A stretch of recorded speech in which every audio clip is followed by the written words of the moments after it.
Hello friends, welcome back to Escape with Mohan. First of all, Happy Republic Day to all. Every year on Republic Day, we celebrate the Constitution.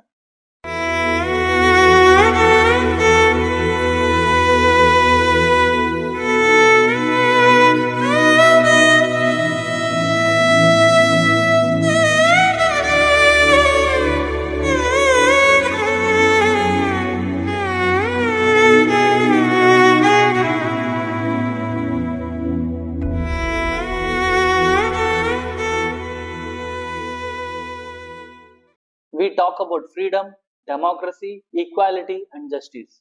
But today, I want to ask a different question. Can a country truly be free if its society is still unequal? In 1936, nearly 90 years ago, Dr. B.R. Ambedkar wrote a text that was so radical, so uncomfortable that even progressive reformers refused to let him speak. The text called Annihilation of Caste.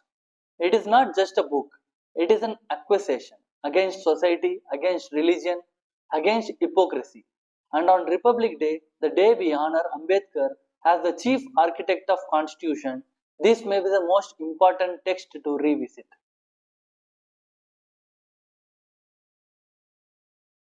Ambedkar was invited by a Hindu reformist group called the Jat Path Todak Mandal in Lahore. They wanted him to speak on a caste reform. But when they read his draft speech, they were shocked. Not because he was critical, but because he was too honest. He didn't want to reform caste, he wanted to destroy it. So they cancelled his speech. Ambedkar responded by publishing it himself, and thus Annihilation of Caste was born. A speech that was never delivered but echoed across generations. Ambedkar's first and most important claim is simple. Caste cannot be reformed, it must be annihilated. He rejects the popular idea that temple entry is enough, interdining is enough, legal equality is enough, because caste is not just a social habit, it's a belief system. A system that teaches some people are born superior, some are born impure, some deserve dignity, some deserve obedience. You cannot fix such a system with surface level changes. You don't repair poison, you remove it.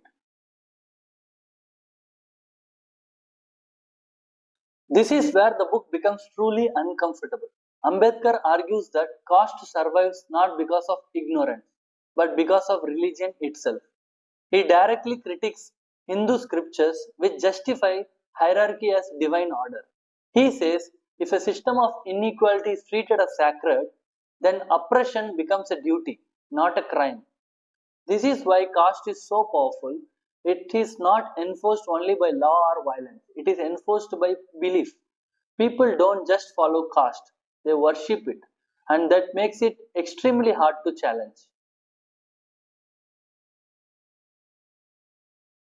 One of Ambedkar's most famous lines, caste is not a division of labor, it is a division of laborers. This means you don't choose your profession chooses you, based on birth, not talent. A person born into a caste associated with cleaning is expected to clean for life. A person born into a priest caste is expected to lead even without merit. This kills creativity, mobility, human potential. It is not economic efficiency, it is social imprisonment.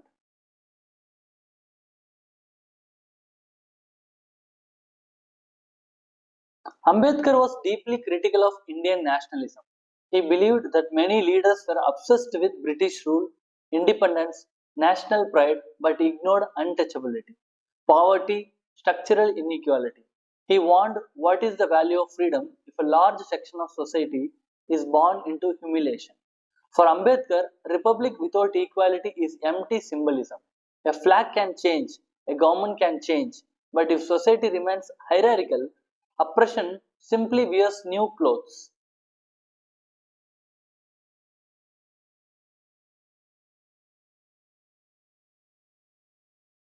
Ambedkar did not believe real change would come from speeches or laws alone.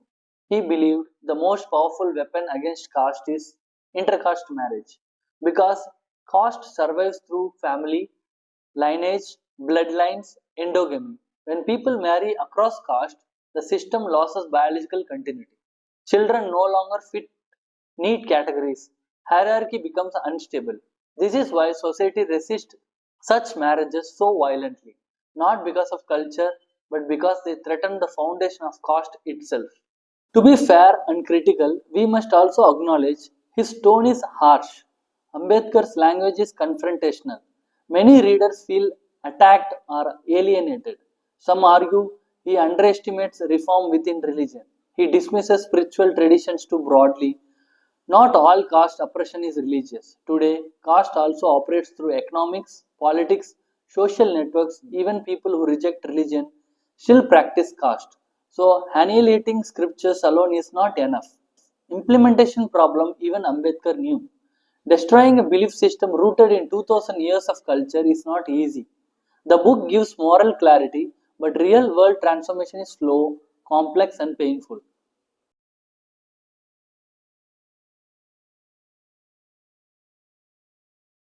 We still see caste based violence, honor killings, segregated housing, discrimination in jobs and education, often hidden behind tradition, community values, cultural pride. Ambedkar forces us to ask, are we celebrating the constitution or just performing respect while ignoring its spirit? Because real respect for Ambedkar is not statues, holidays, slogans.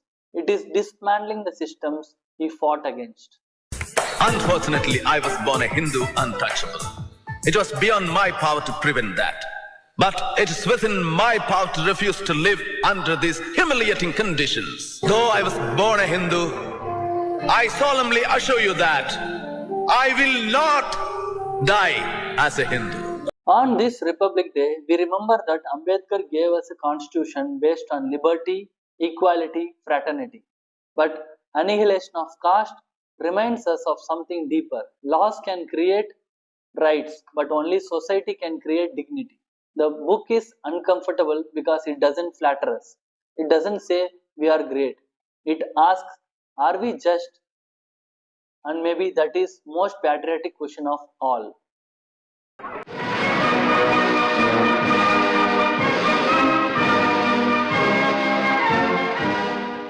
A nation is not defined by its past glory, but by how honestly it confronts its injustice.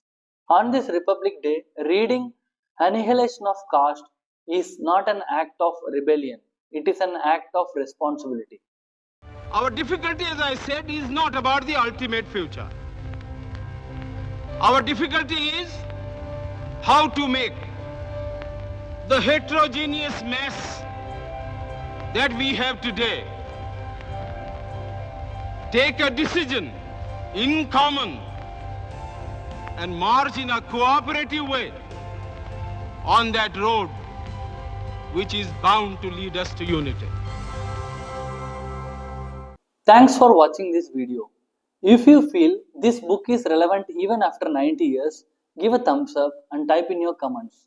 And don't forget to subscribe Escape with Mohan for many more videos like this.